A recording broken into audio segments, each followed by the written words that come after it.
로마서 8장 18절부터 28절까지의 말씀, 우리 교독하시다가 우리 마지막 절은 합독하시도록 하겠습니다.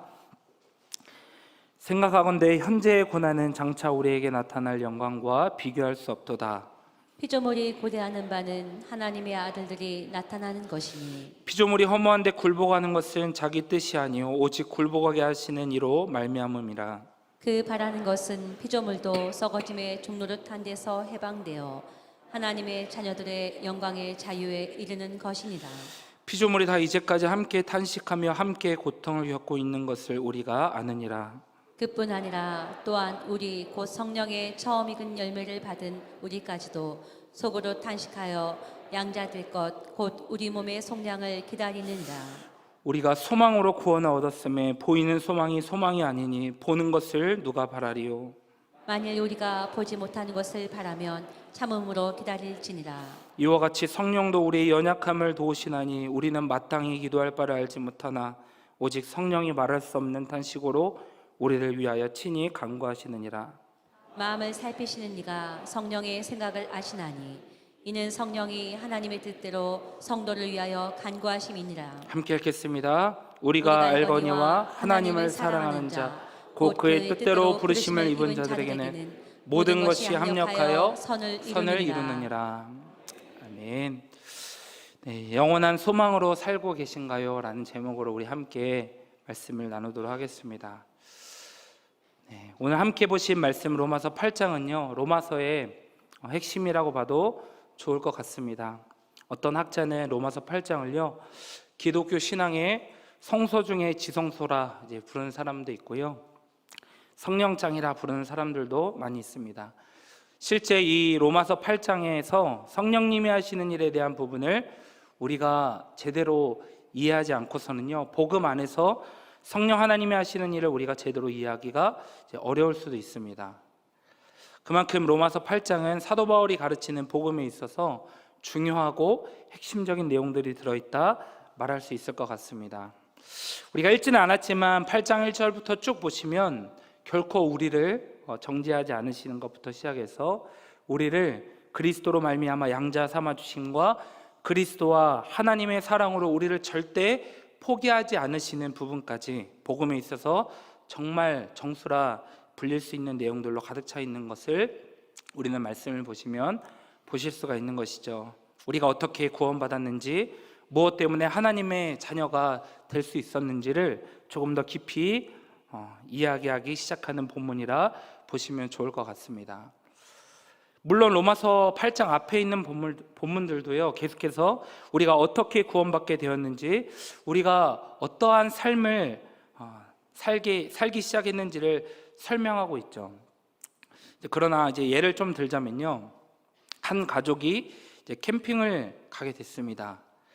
날씨가 너무 좋아서 물가 근처에 텐트를 치고요 야영을 하게 되었습니다. 그런데 갑자기 날씨가 흐려지더니 비가 갑자기 폭우처럼 쏟아지기 시작하는 거예요. 부랴부랴 부모님들은 텐트를 접고 그 야영장을 빠져나오려고 하는데요 자녀가 보이지 않는 거예요.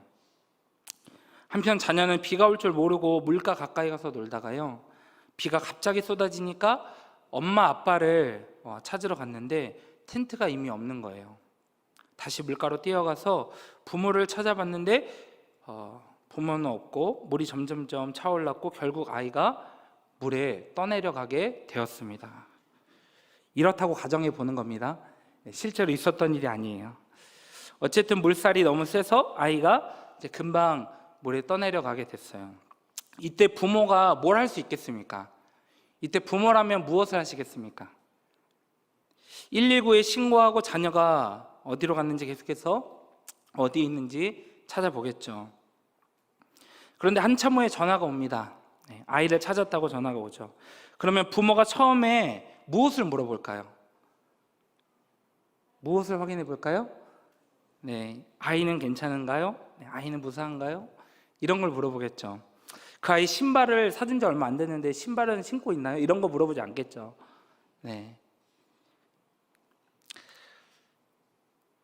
아이의 생존 여부를 먼저 확인해 볼 것입니다. 생명만큼 중요한 것은 없으니까요. 바로 로마서 1장부터 7장까지의 내용들이 주로 이런 내용이라 보시면 좋을 것 같아요. 이제 우리는 죄로부터 해방되었습니다. 우리가 다 죽을 수밖에 없었는데 우리는 무조건 파멸이었고 사망하는 것밖에 없었는데 이제 우리는 안전합니다.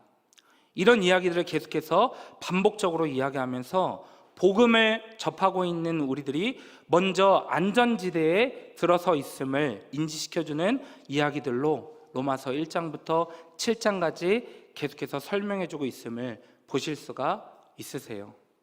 자, 그렇다면 그 다음으로 어떤 이야기를 하게 되겠습니까?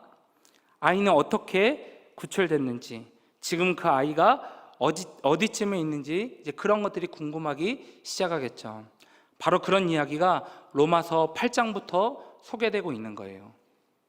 이 이야기를 들으시고 로마서를 다시 한번 보시게 되면 더 재미있게 로마서가 읽혀지지 않을까 생각해 보게 됩니다.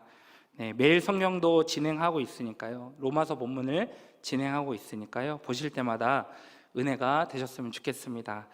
오늘 읽었던 본문으로 다시 돌아와서요. 8장 18절에 사도 바울은 이야기합니다. 우리 18절의 말씀을 같이 한번 읽어보도록 하겠습니다. 시작. 생각하건대 현재의 고난은 장차 우리에게 나타날 영광과 비교할 수 없도다. 아멘. 여기서 사도 바울은 현재의 고난에 대해서 이제 이야기합니다. 현재의 고난, 이 고난은 무엇을 말하는 것일까요? 고난은 무엇 때문에 찾아오는 것일까요? 일단 고난하면 생각나는 게 무엇입니까? 내가 오랫동안 겪고 있는 질병이나 또 돈이 없거나 가난해서 겪고 있는 어려운 일들이 생각날지도 모르겠습니다.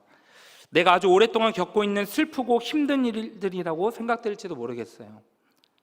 과연 사도 바울은 그런 것들이 현재의 고난이라 표현하고 있는 것일까요? 전혀 그렇지 않다는 것입니다. 여기서 말하고 있는 고난, 성경이 말하고 있는 고난은요, 그렇다면 과연 무엇일까요? 일단 성경이 말하는 고난에 대해 이야기할 때요, 우리는 이것을 빼놓고 이야기할 수가 없습니다. 그것은 우리가 하나님의 아들, 하나님의 자녀가 되었다는 것이죠. 예수 그리스도를 영접한 자들은요, 신분이 바뀐 사람들입니다. 인간이 죄로 인해서 하나님과 인간 사이에 유지되었던 아버지와 아들이라는 관계가 깨지게 됐죠. 이것은 우리가 너무나도 잘 알고 있는 것입니다. 이 관계가 깨지게 되면서 어떤 결과가 오게 되냐면 아버지와 아들이라는 관계가요, 사탄과 맺어지게 됩니다. 그래서 요한일서 3장 10절에 보시면 마귀의 자녀라는 표현이 등장합니다. 요한복음 8장 44절에도 보시면 너희는 너희 아비 마귀에서 났다, 이렇게 이야기하고 있어요. 이것은 결국 죄로 인해서 우리는 마귀의 자녀가 되었다는 것을 보여주고 있는 말씀인 것이죠. 마귀가 곧 우리의 부모가 되었다는 것입니다.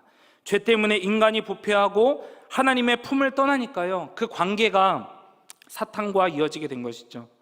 단순히 이웃과의 관계, 친구 이런 관계가 아닙니다. 부모와 자녀와의 관계가 되었다 말하고 있는 것이죠. 우리는 여기서 한 가지 분명하게 인식하고 넘어갈 수 있어야 됩니다. 여러분, 예수 믿지 않으면 사탄의 자녀입니다.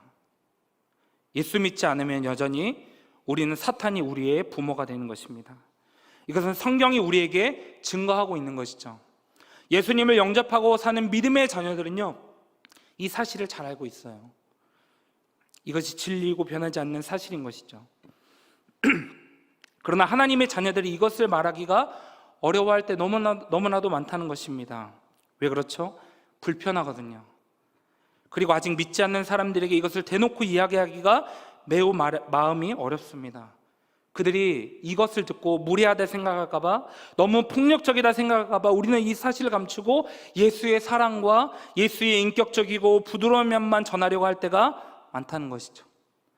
그러나 예수를 믿지 않으면 사탄의 자녀라는 것은요, 분명한 사실입니다. 바뀌지 않는 것이죠.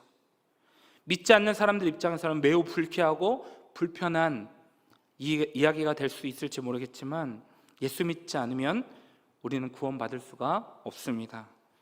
그리고 여전히 마귀의 자녀일 수밖에 없는 것이죠. 단지 마귀를 보고 아버지라 말하지 않아서 다행일 뿐이지 신분은 똑같은 것입니다. 그래서 하나님께서 우리를 구원해 주신다는 말이 무엇을 의미하냐면, 이 사탄과 부자관계로 이어져 있는 인간들을 그 죄의 사슬에서 풀어주시고 끊어주셔서 다시 하나님의 자녀로 원상복구하시는 작업인 것입니다. 이것이 성경이 말하는 구원인 것이죠. 누구를 통해서요? 예수 그리스도를 통해서요. 하나님은 우리에게 하나밖에 없는 독생자 예수 그리스도를 우리 가운데 보내주셔서 우리의 죄의 문제를 해결해 주시고 사탄과의 부자 관계를 깨심으로 다시 처음 부자로 관계하셨던 하나님께로 돌리는 작업을 구원이라 말하는 것입니다. 하나님을 다시 아버지라 부르게 되는 놀라운 회복의 역사가 바로 구원인 것이죠. 하나님의 이 구원 사역은요, 대단히 중요한 사역이었습니다. 이 구원 사역 때문에 하나님은 자신의 아들까지 투입시키셨으니까요. 그리고 우리가 잘 아는 것처럼 놀라운 구원의 길을 열어주시죠. 요한복음 1장 12절의 말씀을 우리 다 같이 한번 읽어볼까요? 1장 12절 시작.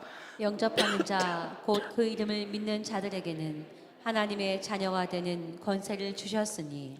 아멘.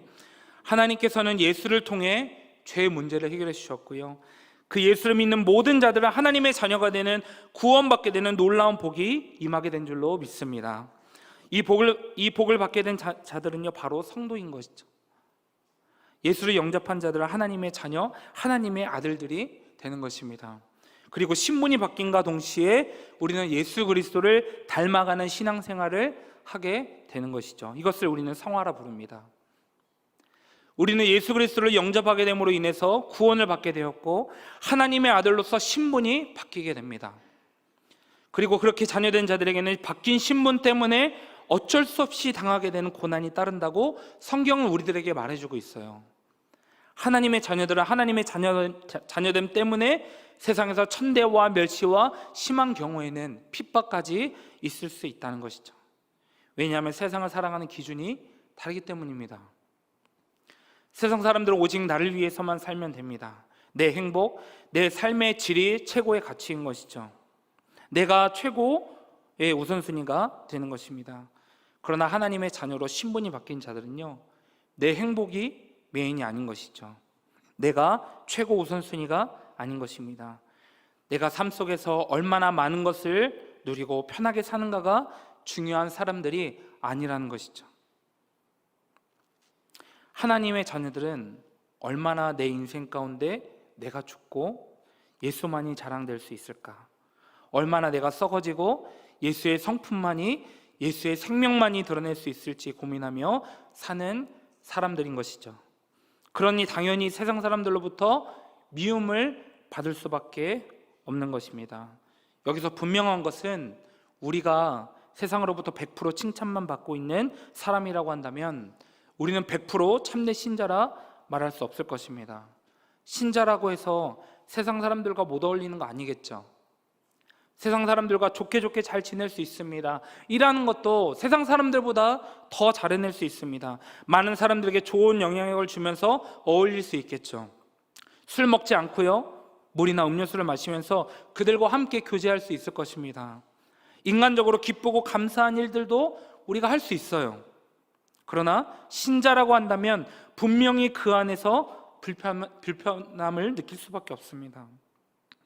세상 사람들과는 뭔가 묘하게 어울릴 수 없고 그들 가운데 들어갈 수 없고 융화될 수 없는 무언가를 느낄 수밖에 없다는 것이죠.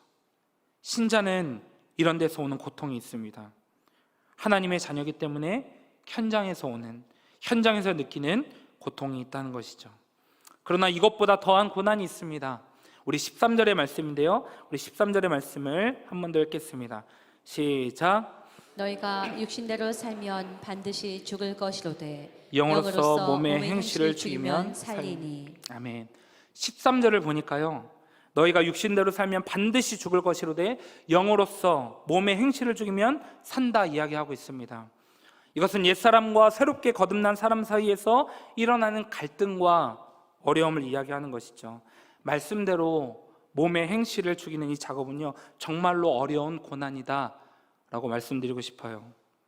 하나님의 자녀가 아니라면, 하나님의 아들이 아니라면요, 절대 이런 것을 느낄 수 없고요, 절대 경험할 수 없는 고통인 것이죠. 간단하게 말하자면 우리 운전하실 때 어떻습니까? 평소에는 우리는 욕을 하지 않습니다. 우리는 욕을 모르고 살고 있어요. 그런데 갑자기 뒤에서 누가 이 유모를 빵빵이를 누릅니다. 한 번도 아니고 계속 빵빵거리죠. 그러면 기분이 점점 나빠지기 시작하죠. 그리고 뒤에서 막 라이트를 계속 깜빡깜빡 거립니다. 우리 성도님들 그때부터 어떻게 됩니까? 내 입에서 험한 말들이 나오기 시작하죠. 이런 거 세상 사람들이라면요 마음 어려워하지 않습니다. 그냥 당연한 거예요. 뒤에 있는 사람이 이유 없이 나에게 이른다는 것은 그냥 그 사람 잘못인 것이죠. 그러나 하나님의 자녀라면 다릅니다. 우리는 이러한 일에 마음이 어려워지기 시작하죠. 내가 왜 그랬을까? 실제 이런 일은 우리 삶 가운데 일어나는 일 중에 정말 작은 부분이라 이야기할 수 있어요. 살아가면서 순간순간 자녀들을 대할 때요, 남편과 아내들을 대할 때, 또 직장에서 또 내가 원수라 여기는 사람들과 만났을 때, 또 돈 앞에서, 또 권력 앞에서 우리는 얼마나 갈등하며 또 죄를 짓지 않겠습니까? 사도 바울도 영의 생각과 육의 생각이 싸우는 것에 대해서 앞선 7장에 말하고 있는 부분이 있습니다. 우리 7장 24절에 보시면 이렇게 말합니다. 오라 나는 공고한 사람이로다. 이 사망의 몸에서 누가 나를 건져내랴. 여기서 공고하다라는 말이 무슨 말일까요? 이것을 예를 들어 설명하자면 빨래하실 때 지금은 세탁기가 다 해주죠. 건조기가 다 해줍니다. 그러나 예전에는 손으로 빨래를 하게 되면 나중에 세척을 하고 또 뭘 해야 되죠? 네, 그 뒤에 물기를 바로 제거해야 되죠. 그때 가장 효과적으로 물기를 제거하는 방법이요, 바로 양쪽에 한 사람씩 빨래 끝을 잡고 서로 어떻게 하는 거죠? 서로 반대 방향으로 트는 거예요. 그러면 물기가 쫙 빠지게 됩니다. 여기서 공고하다라는 말이요, 이 빨래를 양쪽 끝에 붙잡고 서로 반대 방향으로 짜고 있을 때, 그렇게 짜고 있을 때 그 사이에 내 자신이 끼어서 지금 막 짜지고 있는 상태라 보시면 되겠어요. 이게 공고한 상태입니다. 내 안에 아직도 옛 사람의 것들이 남아 있어서 예전에 하던 대로 옛 습관대로 돌아가려는 모습들이 남아 있어요.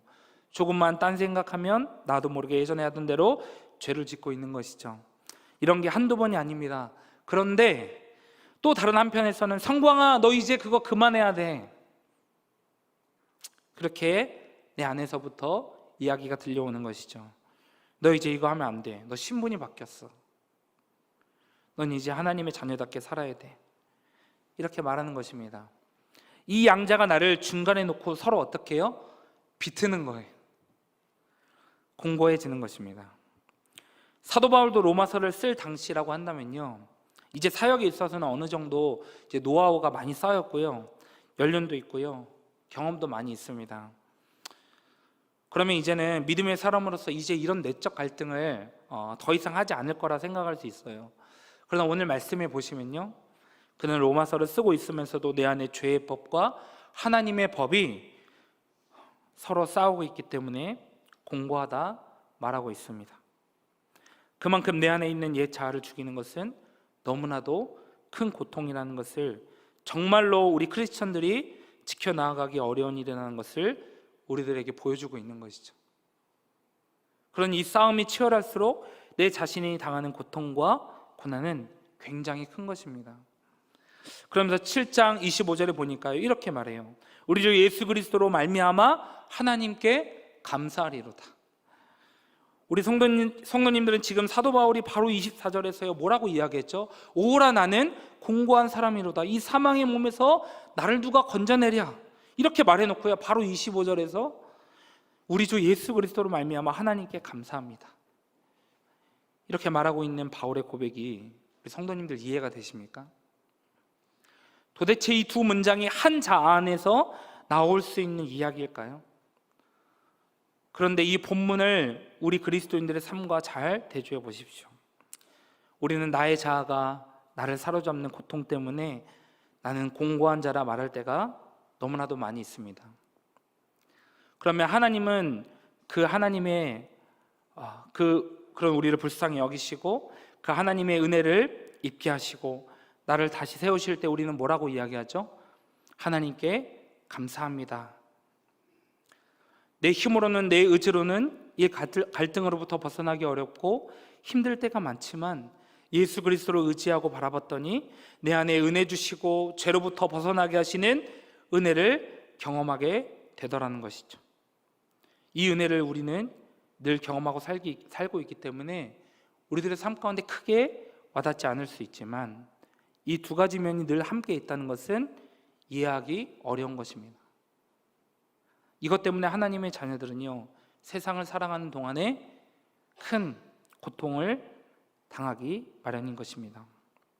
현재의 고난, 이것은 단순히 상황적 어려움, 물질적 어려움, 관계적 어려움, 감정적 어려움들을 이야기하는 것이 아닙니다.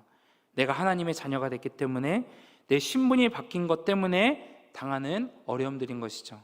세상으로부터 핍박받고 세상으로부터 미움받을 수밖에 없는 하나님의 자녀라면 어쩔 수 없이 겪는 고난인 것입니다. 그리고 더 나아가서 내 안에 죄의 법과 생명의 성령의 법이 서로 싸우게 됨으로 인해서 고통당하는 것, 이것이 우리 신자들이 현재 당하고 있는 고난이다 말할 수 있는 것이죠. 그런데 오늘 말씀을 보니까요, 18절에 이렇게 나와 있습니다. 현재의 고난은 장차 우리에게 나타날 영광과 비교할 수 없도다 말하고 있죠. 장차 우리에게 나타나게 될 영광은 무엇입니까? 우리 19절에 보시면 피조물들, 하나님이 지으신 세계가 기대하는 바가 있는데 바로 하나님의 아들들이 나타나는 것이라 말하고 있어요.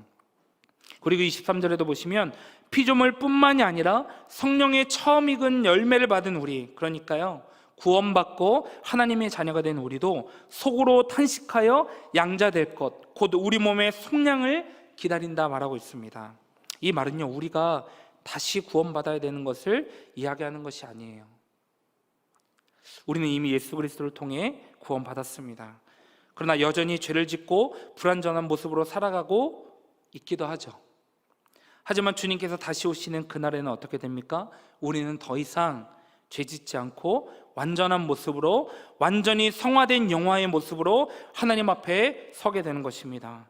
결국 우리에게 나타나게 될 비교할 수 없는 영광은요, 우리가 하나님의 아들로서, 하나님의 자녀로서 완전히 변화받은 영화로서의 모습이 되는 것이죠.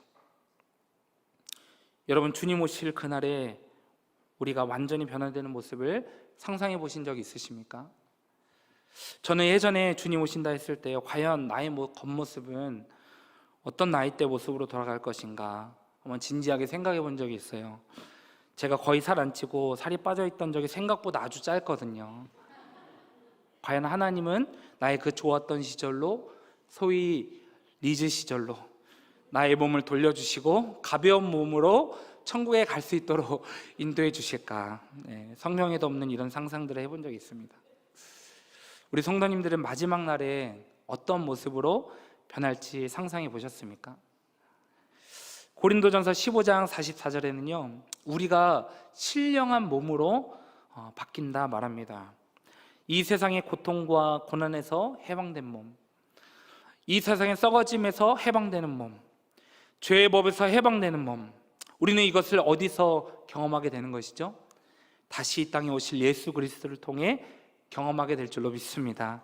이 모든 물질 세계와 시공간을 완전히 초월하시는 그분께서 천군 천사들과 함께 크고 위엄 있는 모습으로 이 땅에 다시 재림하게 될 때 우리는 그 주님을 통해 완전히 변화받게 될 것입니다. 이것이 바로 우리가 기다리고 있는 영광의 모습인 것이죠. 이러한 모습이 최종적인 날에 일어날 것이기 때문에 모든 피조물들이 그때를 기대하고 고대하고 탄식하고 있고 지금도 참고 있다 성경은 이야기하고 있습니다. 이날은 우리에게 소망이 되는 것이죠. 그날이 오게 되면 우리는 기가 막힌 장면들을 보게 될 것입니다. 우리가 상상하지도 못했던, 말로 형용할 수 없는 아름다운 모습들을 우리는 경험하게 될 것이에요. 그렇기 때문에 바울은요, 이 땅에서 수많은 어려움들을 겪었고 당했지만 그는 절대로 비관하지 않습니다. 그는 절대로 세상을 염세적으로 바라보지도 않아요. 바울은 억울하게 감옥에 갇혔을 때도 슬퍼하지 않습니다. 왜냐하면 앞으로 그 영광스러운 날이 오게 되면 이 모든 고통과 슬픔을 제거하시고 우리를 영광스러운 몸으로 변화시키실 그 하나님을 믿었기 때문인 것이죠. 바울에게는 언제나 이것이 소망이었습니다. 이것은 우리 눈에 보이는 소망이 아니요 아직 우리 가운데 나타나지 않은 것이기 때문에 보이지 않는 소망이 되는 것이죠. 그러나 바울은 이것을 확신했기 때문에 세상이 감당하지 못할 자로 살아갈 수가 있었던 것입니다. 이 소망이 지난주에 설교하셨던 우리 안희용 선교사님께도 있었죠. 선교사님의 설교를 들으며 참 많은 감동과 은혜를 받았습니다. 죽을 수도 있는 곳에 하나님께서 주신 사명 때문에 다시 들어가시는 그 선교사님의 모습, 한국에서도 충분히 목회 잘할 수 있는 분 같아 보였어요. 너무나도 성품이 좋았고요, 말씀도 너무나도 잘 전하셨습니다. 그런 분임에도 불구하고 생명을 잃어버릴 수도 있는 그곳에 하나님 아버지의 비전 때문에 다시 가야 된다 말씀하시는 선교사님의 모습을 보면서 맞아, 저렇게 사는 것이 진짜 소망을 가진 사람의 모습이지, 이런 생각을 해보게 됐습니다. 이런 소망을 우리 열방의 성도님들도 가지고 계십니까? 우리 열방의 성도님들도 이런 소망이 있으십니까? 그날을 바라보는 소망으로 살아가고 계십니까? 만약에 이런 소망이 없다면 여러분들은 크리스천이 아닙니다.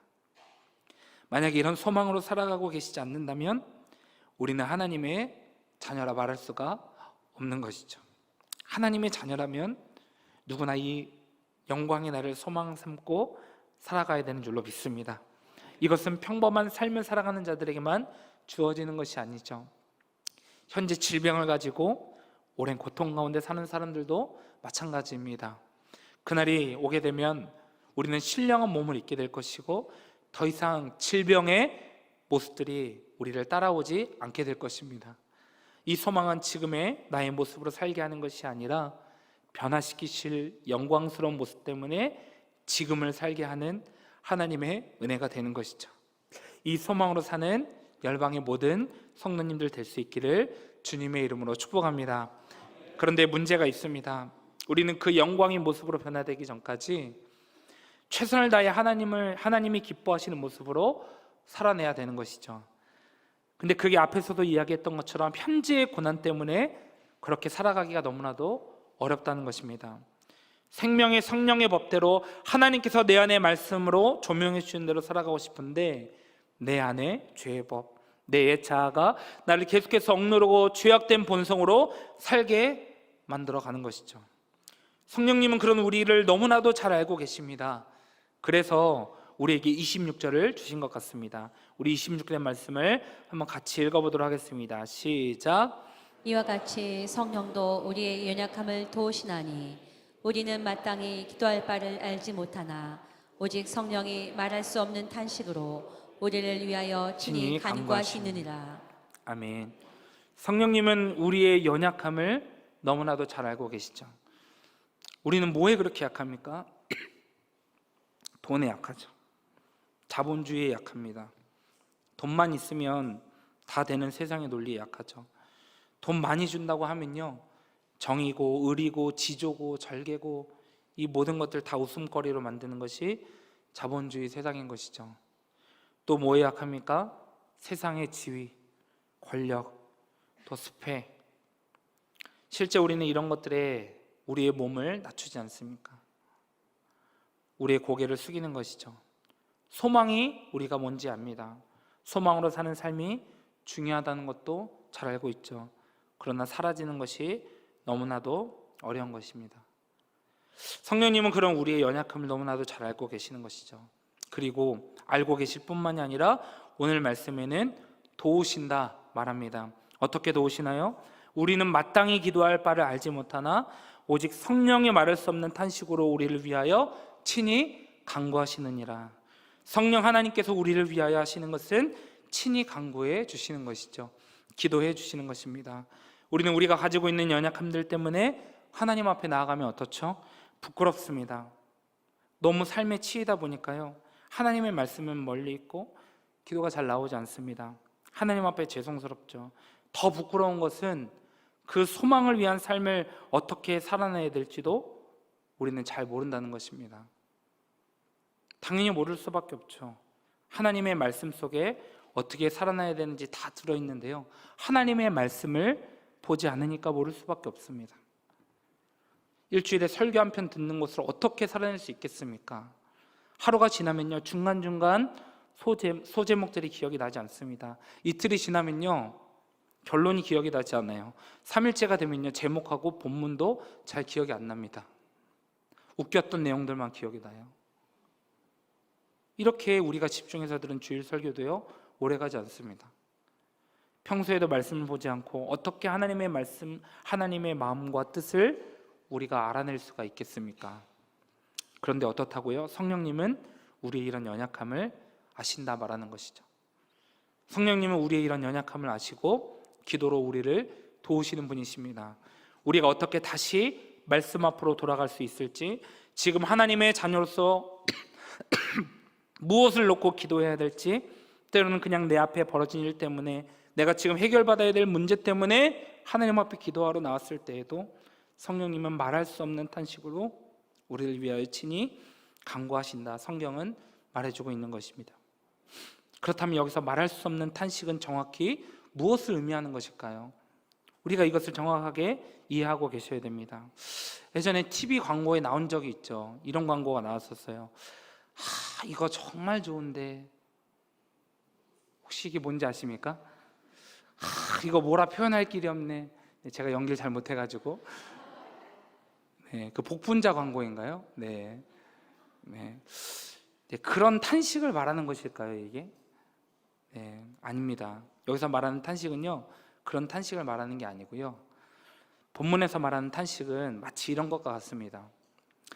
집에 아주 이쁜 아기가 있습니다.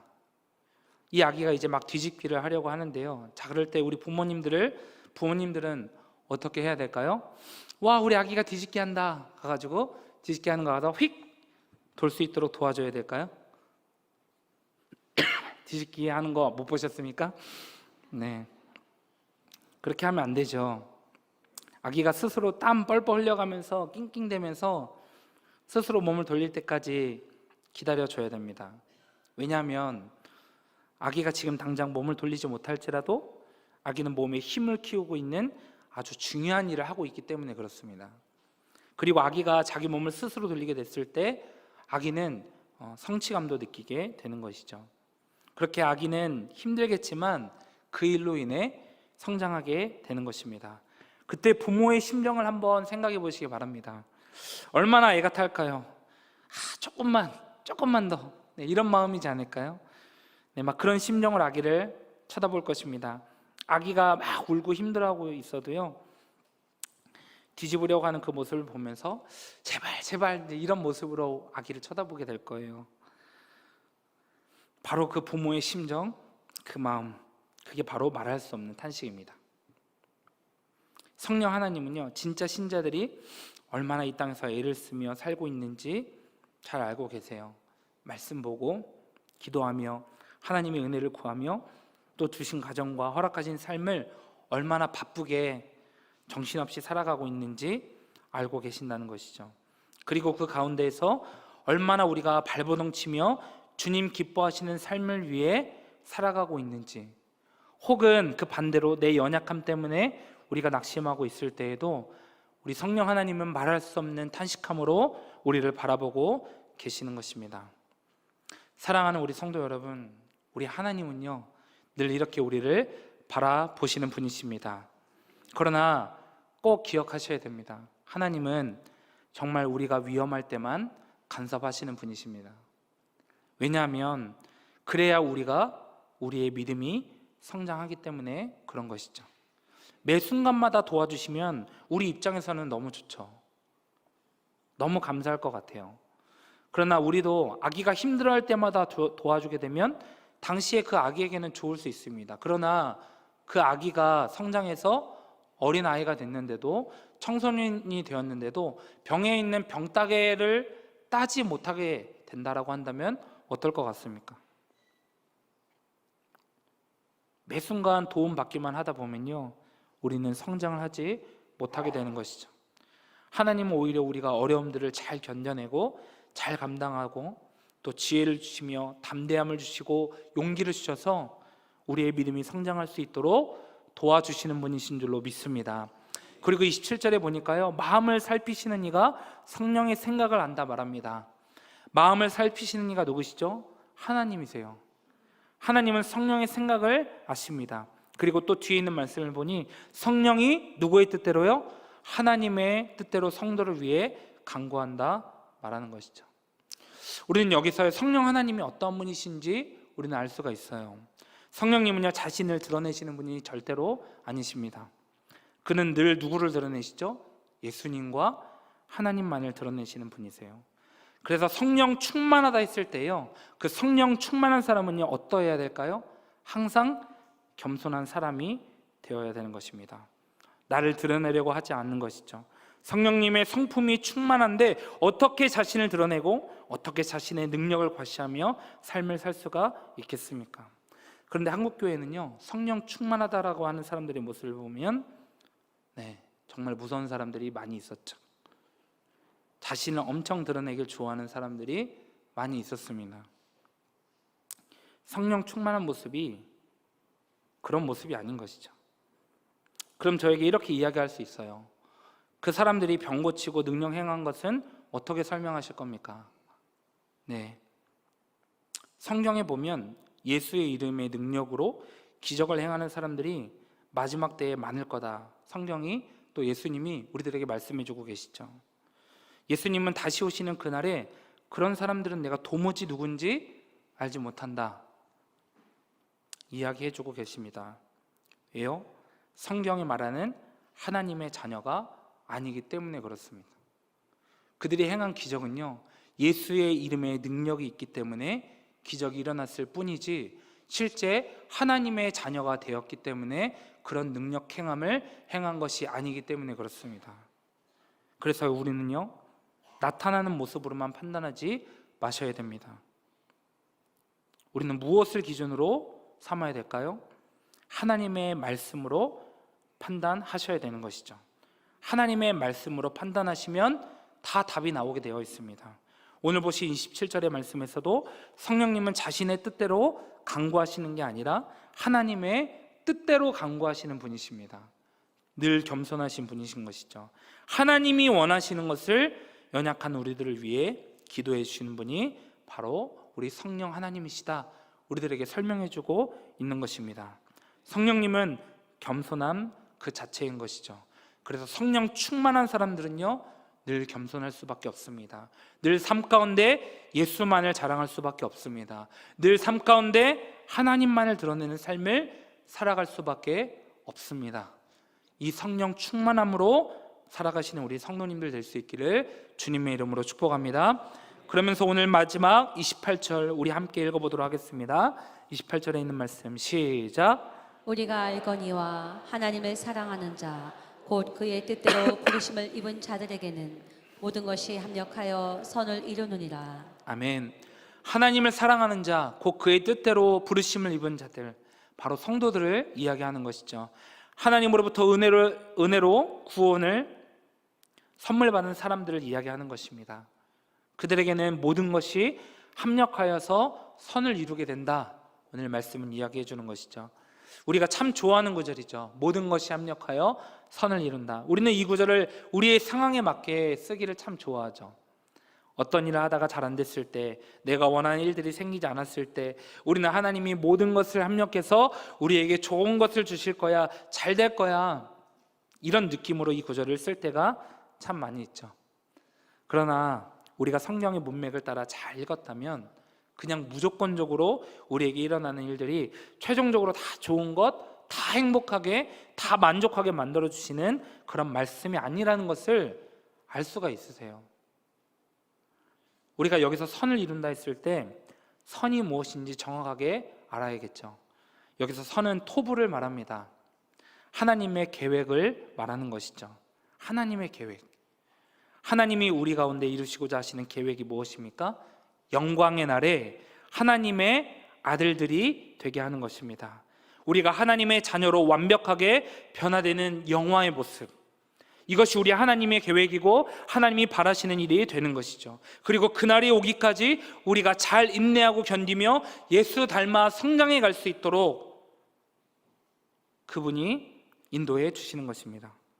모든 것이 합력하여 선을 이룬다. 이 말씀의 결국은요, 하나님은 우리 가운데 일어나는 모든 일들을 통해서 하나님의 자녀답게 하나님의 아들, 딸로 살아갈 수 있도록 인도해 주신다라는 말씀입니다. 성령 하나님은 그 일을 위해 말할 수 없는 탄식으로 우리를 늘 바라보고 계시며 그 일을 이루시기 위해 필요한 것들을 하나님의 뜻에 따라 강구하시고 우리가 겪는 여러 가지 일들을 통해 성장하게 하시고 예수 닮아갈 수 있도록 소망의 사람이 될 수 있도록 인도해 주신다라는 그런 말씀이 되는 것이죠. 그렇기 때문에 우리 믿는 사람들 삶 가운데 고난이 있고 역경이 있습니까? 기뻐하시기 바랍니다. 하나님이 모든 것을 합력하여 선을 이뤄가시는 놀라운 증거가 여러분들의 삶 가운데 펼쳐지고 있는 것이기 때문에 그렇습니다. 말씀을 정리하겠습니다. 오늘의 말씀은 결국 우리의 소망이 무엇인지 바로 알고 소망을 따라 사는 삶이 중요하다 말할 수 있겠습니다. 그러기 위해서 우리의 정체성을 다시 바로잡을 필요가 있겠죠. 우리 이 시간 함께 고백했으면 좋겠습니다. 나는 하나님의 자녀입니다. 한 번 더요. 나는 하나님의 자녀입니다. 그렇습니다. 내가 예수를 믿는다면 나는 이제 하늘에 속한 사람으로 산다는 것이죠. 하늘의 소망으로 사는 사람이 된다는 말입니다. 이제 우리에게 보이는 소망은 우리의 소망이 될 수가 없습니다. 보이는 것을 쫓아 사는 삶을 내려놓으시기 바랍니다. 이제 유일한 소망이 되시는 주님과 영광의 그날을 소망하며 나를 하나님의 자녀답게 세워가시는 성령 하나님의 인도하심을 따라 사는 저와 우리 성도님들이 되었으면 좋겠습니다. 그 소망 붙잡고 사는 것이 어렵다 해도 괜찮습니다. 내가 주 안에 있으면, 내가 예수께 붙들림 받은 삶이라고 한다면 성령님은 우리의 연약함을 늘 도우실 것입니다. 그리고 내 삶 가운데 일어나는 여러 가지 일들로 인해서 나를 끝까지 소망 붙들고 나아갈 수 있는 사람으로 성장시켜 주실 것입니다. 다시 그 소망을 견고하게 하시며 내 삶을 인도해 가실 것입니다. 이 소망을 붙잡으십시오. 복잡하고 여러 가지 어려운 현실 가운데 우리의 시선을 두지 마시고 우리의 눈을 들어 다시 그 소망을 바라보십시오. 그리고 그 소망으로부터 깨닫게 하시는 말씀으로 사는 우리 모든 성도님들의 삶이 될 수 있기를 주님의 이름으로 축복합니다.